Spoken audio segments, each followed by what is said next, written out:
देवर्षि नारद यहाँ से आया, हिरण्याक्ष टकरा गए। हिरण्याक्ष ने कहा ये बाबा ये बीना रखो किनारे। नारद जी ने कहा क्या हुआ? बोले लड़ाई झगड़ा युद्ध करना आता है कि नहीं? बोले भैया नारायण नारायण जपने वालों को कहाँ लड़ाई झगड़ा।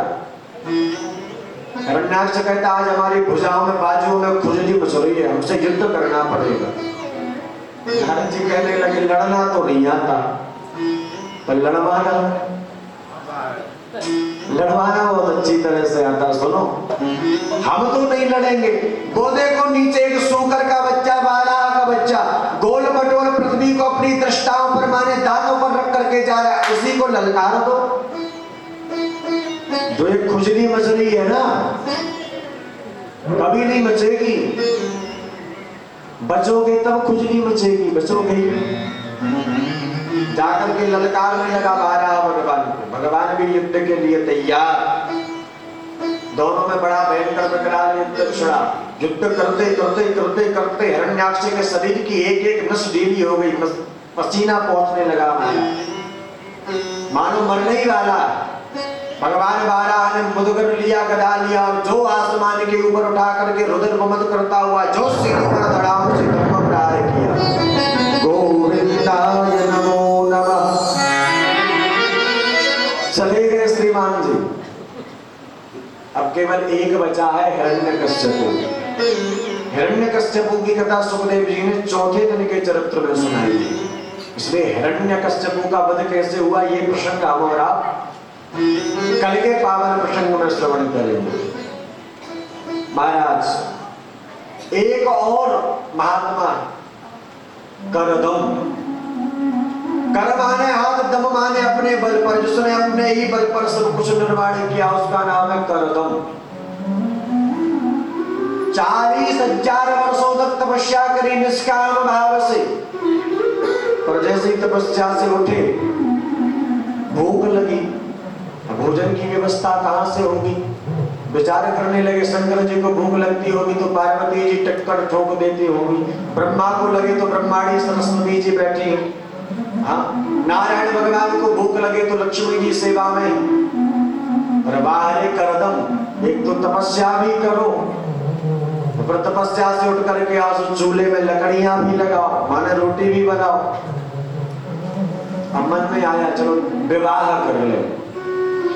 अभी तक भजन कर रहे थे निष्काम भाव से, निष्काम माने बिना कामना के, लेकिन अब फिर भजन करने लगे कामना लेकर, प्रभु विवाह हो जाए। भगवान मुस्कुराने लगे, जल्दी विवाह करवाना पड़ेगा। बैठा ही था भजन करने, भगवान प्रकट हो गए, बोलो क्या चाहते हो? अब यह विचार करना, एक बच्चा एक बालक बाप से कैसे कहते कि विवाह करवा दो?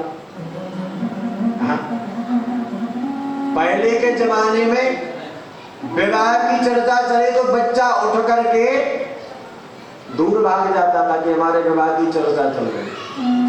अब आज भी यह बदल गया है योग। आजकल तो जब तक लड़का लड़की प्राइवेट में अकेले में ना मिलने तब तक बात ही आगे ना बढ़े। पहले के जमाने में कब होती थी मुलाकात, मिलन? सीधे जब वरमाला होती थी, नहीं तो पंडित जी गए और नाऊ गए खवास दायजू और रिश्ता पक्का करके आ गए। लेकिन पंडित जी और खवास भी ऐसे होते थे कि कोई कमी नहीं निकाल पाता था। बदलता जमाना। करदम जी को बड़ी महाराज शर्म लग रही है, कैसे कहे भगवान से कि प्रभु विवाह करवा दो।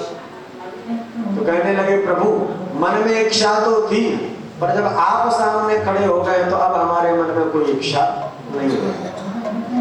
भगवान बोले देखो बेटा, बाप बाप ही होता है। बेटा कितनी भी तरक्की कर ले, प्रगति कर ले, पर बाप का स्थान बेटा कभी नहीं ले सकता। हमें सब पता है कि तुम क्या चाहते हो, मन मन भाव है और ऊपर पट्टी मोड़ हिला है। मन में लग रहा है कब विवाह हो जाए, कब पीली हल्दी चढ़ जाए। ऊपर पट्टी नहीं नहीं प्रभु कोई इच्छा नहीं, तुम्हारा रिश्ता तय करके आया हूँ। स्वयंभव मनु की 3 कन्याएं हैं, आकृति, देवहूति और प्रसूति। तो बीच की जो कन्या है देवहूति, उसके साथ आपका विवाह निश्चित है। वो तो चाह ही रहे थे कि विवाह हो जाए। कहने लगे प्रभु लेकिन एक शर्त है। क्या? स्वयं आपको ही हमारे घर में बालक बन करके आना पड़ेगा। भगवान ने कहा मंजूर है।